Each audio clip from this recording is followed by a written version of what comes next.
1 week. And we have some really compelling data where we did some research in Indian Wells in February with our research team. Is this the new research you were telling me about? Yeah. So we had 32 people that we were measuring. We did a random selection of 32 people. We measured their brains before the event. We measured their brains after the event, and we had them wearing heart rate monitors to measure heart rate variability.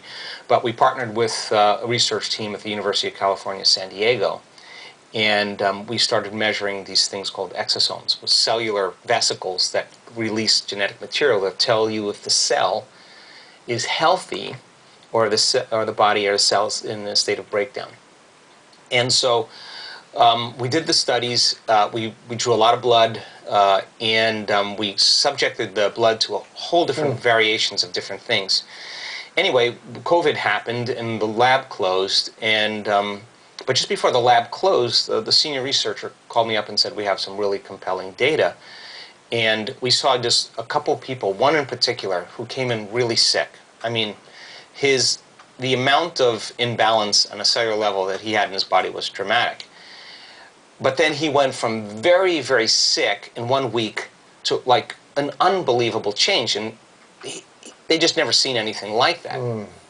And the scientist that's partnering with us is the man who was responsible for studying the epigenetic changes in identical twins, one on the Earth for a year, the other one in outer space for a year, and measuring how the environment influences the genes. So he's a smart guy. And he said, we just never seen anything like this. And so we started looking at this guy's data, and he had just tremendous heart measurements. Like, not only was his heart coherent, Lewis, but the amplitude of energy in his heart was profoundly high. In other words, it wasn't a little love he was feeling, it was a lot of love. So we asked him, we found him, we asked him, and he had a very profound last 3 days of his event. We looked at his brain was beautiful, well, just beautiful alpha patterns by the end of the event. Anyway, we got this crazy idea, because we were writing a grant to the NIH in the last couple of weeks for some other research. We got this crazy idea, what if we took his blood, because it was so dramatic, and we subjected his blood before the week-long to COVID, to SARS-CoV-2, which is the virus, and then let's subject his blood to COVID after the week-long, since he had so many dramatic changes. So the COVID is... you put COVID in both blood samples? Yeah, both blood samples. We had them frozen, so we thawed them, and when we put the COVID in his blood before the week-long, of course, all the plasma, all the cells in the plasma absorbed the COVID, and on the microscopic field, it shows up as bright red, because the radioactive dye is absorbed by the cells, and the microscopic field shows that there's an infection. In all the blood? All the blood. So, but when we subjected his blood to the COVID after the week-long, there was hardly any infection at all in this blood. Really? Very, very, very, very minimal viral load. They would consider it none.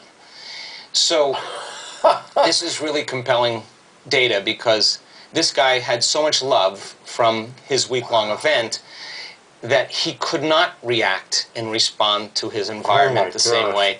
And his body was making these particular immune factors that made him resistant to the virus. That's crazy. So we had him come to the event in last week, and we drew a lot of blood, and at the end of the event he had a very profound experience. So we're looking for those harvestable factors in the treatment and prevention of viruses. So our feelings and thoughts of being in love with ourselves will transform our blood? Of course. What do you think? You think those feelings of love don't have an effect on your body? Right. You feel more wholeness. Right. So imagine feeling so much love that it's impossible for you to react or respond to your environment that would cause a weakening of the organism. So if you keep saying, I hate the traffic, I hate the news, I hate the politician, I hate the COVID, whatever, you're reacting to everything. Your response to the environment is actually weakening you to become more vulnerable to the environment. If you're in a great place of love and you're not reacting to the environment, you're less susceptible to the environment. It's like, okay, this is happening around me and I'm still in love. It still can happen around you, exactly. So we're just looking at some of the data now.